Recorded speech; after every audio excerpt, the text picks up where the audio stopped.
আসসালামু আলাইকুম। আমি বর্ণা ট্র্যাডিশনাল লাইফ উইথ বর্ণা ব্লগের পক্ষ থেকে আপনাদের সকলকে জানাই আন্তরিক শুভেচ্ছা অভিনন্দন। আশা করি সকলেই ভালো আছেন।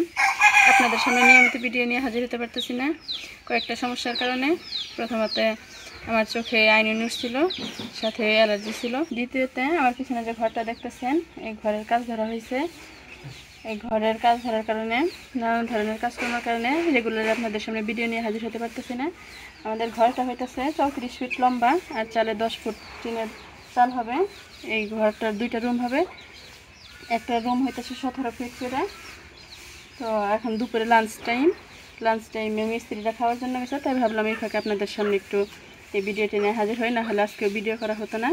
তার কারণে আপনাদের সামনে শুধু দেখা করার জন্য আজকের এই ভিডিওটা করা। তো আমরা চেষ্টা করব যে পরবর্তীতে ভালো ভালো ভিডিও নিয়ে রেগুলারই আপনাদের সামনে হাজির হওয়ার জন্য। আজকের মতো ভিডিওটা এই পর্যন্তই। সে পর্যন্ত সবাই ভালো থাকুন, সুস্থ থাকুন। আল্লাহ হাফিজ।